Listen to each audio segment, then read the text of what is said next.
Welcome to the latest episode of Wealth Uncensored. Today, I want to talk about letters of wishes, what they are, what they can do, and how they can work. A lot of people come to me when they want to set up a trust or foundation.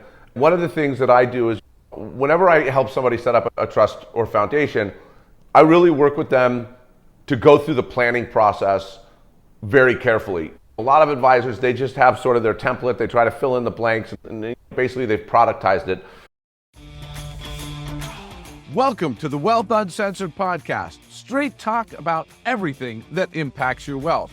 In each episode, I share what I've learned through my own experience and 2 decades of helping high net worth clients structure their affairs to minimize taxes and protect their assets for the next generation. I'll also feature special guests who are experts in their own field, sharing their knowledge and experience to help you protect what's yours. I'm your host, Jimmy Sexton. Let's dive into today's show. I take a very big focus on the planning part of it, right? We plan everything from which jurisdiction is going to be the best for this particular client.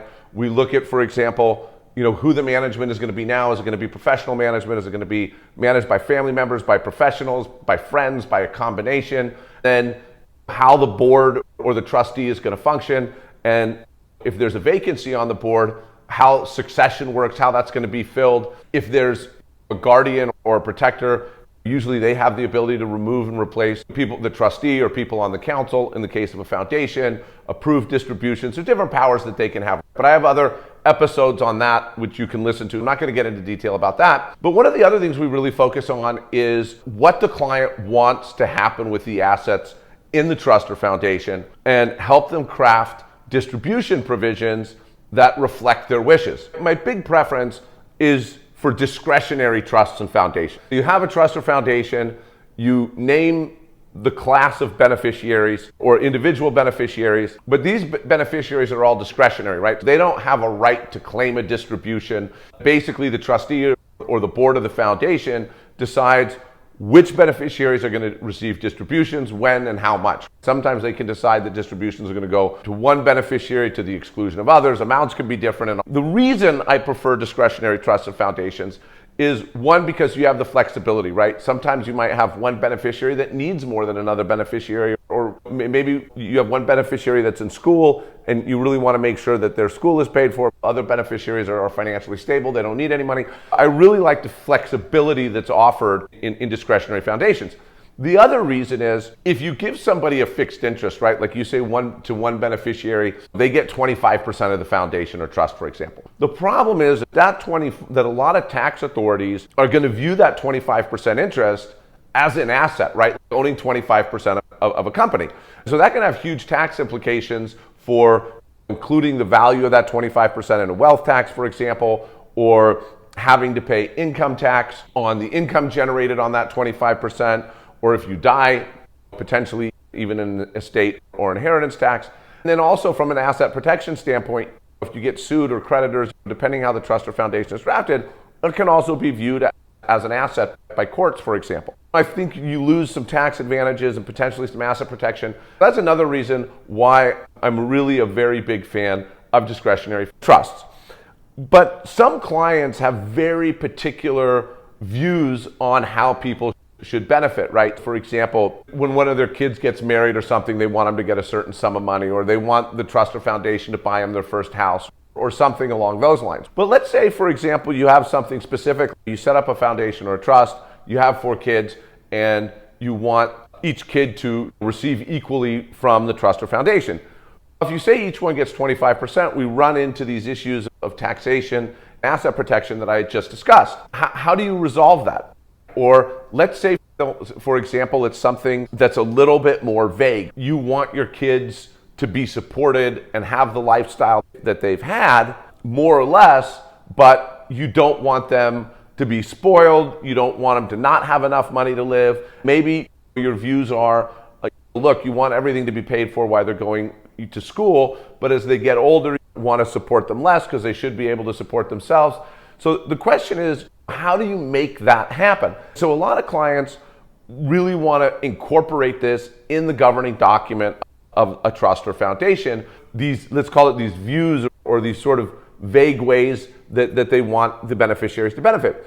The problem with that is it's very difficult to incorporate that in the governing documents of a trust or foundation because it's vague, right? You generally want sort of concrete rules and stuff like this that are easy to follow for the trustee or the board of a foundation in order to be able to manage the assets and the distributions properly. So you really want concrete, very clear rules in the actual governing documents. But then clients are like, yeah, but this isn't really meeting my wishes. Like, how do we deal with this? And they want to make this really complicated.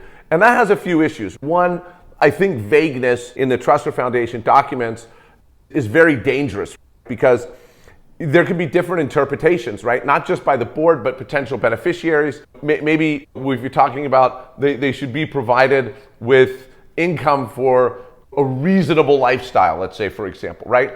What's reasonable can be interpreted by different members of the trustee. It can be interpreted differently by different members of a foundation board, by the protector or the guardian, and even by beneficiaries. This can lead to disputes if somebody thinks this is reasonable and somebody thinks that's reasonable, right? That's why the vagueness, I don't like it, because it can lead to a lot of conflict, potential litigation, and things of that nature. It can also make it more difficult to get people to agree to be on the board of the foundation or to agree to be the trustee because there's so much interpretation involved and they can already see the writing on the wall with the conflict, right? They just don't want to deal with it. It becomes much more difficult to get people to manage the structure because it is so vague and they don't want to be the one responsible for making these interpretations. So how do you deal with this then? The answer in most cases is a letter of wishes, right? Now, a letter of wishes is something that the founder of a foundation or the settlor of a trust writes up sort of their desires in terms of how trust or foundation assets are going to be managed, how the beneficiary should benefit, all of this stuff, right?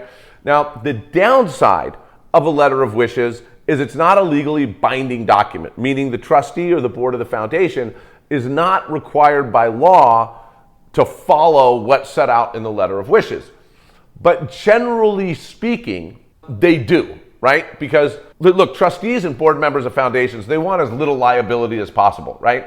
So they really have a desire to carry out the wishes of the founder or the settlor. Generally speaking, any guidance they get, it's very welcomed by them and they're very happy to have it so that they can do the best job and sort of rely on that document if there ever were any litigation or anything like that, where they could say, yeah, look, we had this guidance and we made a good faith effort to follow this guidance. The letter of wishes takes a lot of pressure off of a board of a foundation or off of a trustee and gives them guidance what the founder or settlor wants to happen. This letter of wishes, it can cover a wide variety of things, right? Like it can talk about how they hope that the assets are invested conservatively, that they're only invested in bonds or stocks or whatever, right? So it can lay out some wishes in terms of that. You can lay out wishes that we want this to benefit multiple generations, and it can say things that are more vague. I want my kids to have the lifestyle they have now, or I want them to have a lifestyle that's maybe not too luxurious,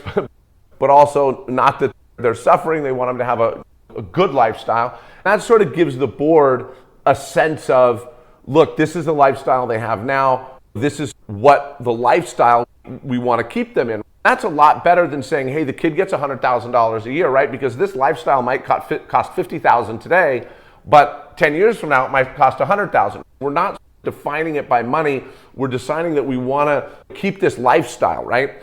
Or, for example, like I was saying, if you want the support to taper off after school or something like that, or any variety of wishes that the trust or that the trust settlor or the foundation founder has, they can put this in this letter of wishes to the trustee or to the council to just give them guidance. Another thing is these letters of wishes can be amended and superseded and all of this stuff. During the founder or settlor's lifetime, this gives a lot of guidance, and it's super important to have this letter of wishes in place in the event of the death of the trustee or the founder, so that after they're gone, that their wishes can still be carried out by the board of the foundation or the trustee of the trust. I'm even aware of some founders and settlors that they have a letter of wishes that they want to have in effect for after they pass, and then they make provisions that it's not given to the foundation board or the trustee until they died. And they make arrangements that it basically gets transmitted to them at that point. These things are really important. I think when it comes to letter of wishes, like something's better than nothing, right?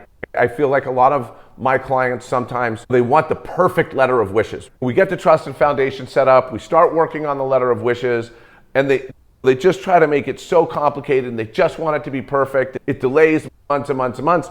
And then at some point, they just become paralyzed because they just don't see how to make it perfect, or they keep thinking of this thing or keep thinking of that thing, and they want to put it in there. So at the end of the day, nothing happens, and there's just no letter of wishes, which to me is absolutely what you don't want. Like, some basic guidance is better than no guidance. Obviously, a perfect letter of wishes is what we would all want, but that's rarely achievable, right? Unless it's very simple. My advice when it comes to letter of wishes is some type of letter of wishes is better than no letter of wishes, right? Because you can supersede it and amend it and change it, you're not married to the letter of wishes today, right? The first thing is, put something in place. Even if it's very basic with some very rudimentary guidance, just make sure there's something, right?